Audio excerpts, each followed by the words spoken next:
Good morning, everybody. Happy Monday. It's Mr. Schmidt. I just wanted to start off the week by making sure everyone understood this week's expectations. So one important date that's coming up is July 23rd, which is the Thursday, but really I think you should make this decision in the next 2 days by the 21st or so as to whether or not you're going to drop the course. That means that the mark will never appear on your transcript. It also gives you an opportunity to switch to session 2, which I believe starts on next Monday on the 27th. So if you have not got a certain percentage of your work in, you're welcome to do that, and I can help you with that. I'm going to be making calls for students who I think this would be in their best interest. The other option is, if you're only slightly behind, is to do some student success work and to prioritize the high impact assignments like your culminating, and I will be discussing that with you as well. Okay. Other thing I want to talk about before we get into like what to do this week is success criteria. So I just marked your synthesis papers. A lot of people were confused by the synthesis paper. I kind of understand that because you're just used to seeing the word paper and you think essay.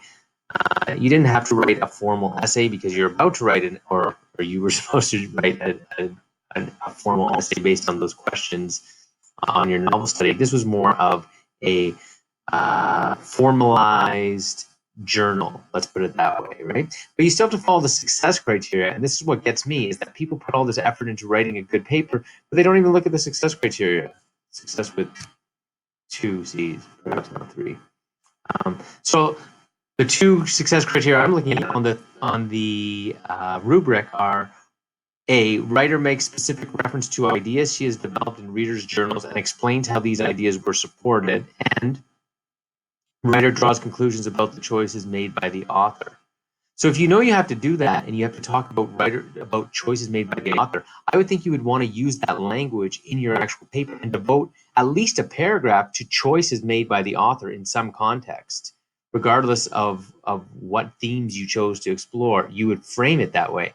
Very few people did that and therefore lost a lot of marks just by not engaging on that.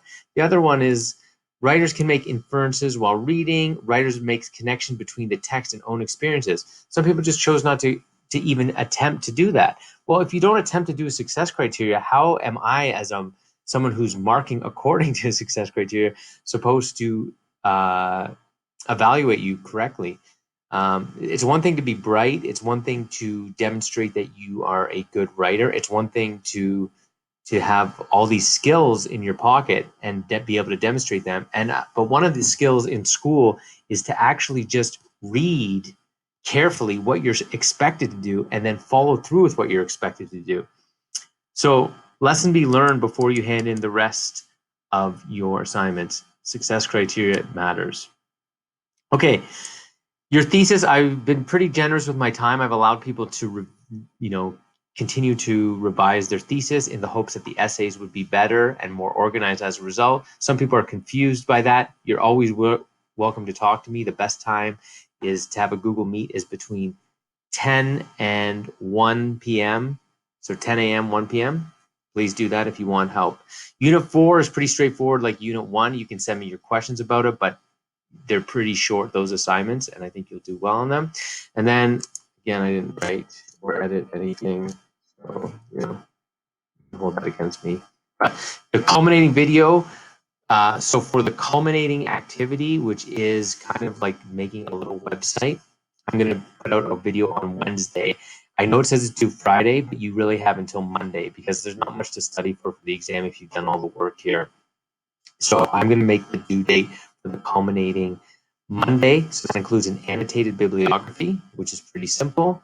And then the second part of that is the little website that you're going to create based on the annotated bibliography.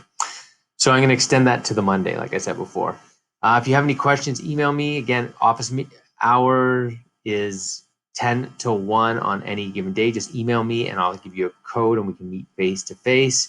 Really work hard. You're all done next Wednesday. And that's all I got right now. Video coming Wednesday to really get into the specifics of the expectation. Usually I just get cut off by time. That's not happening right now. So I must have really done a good job.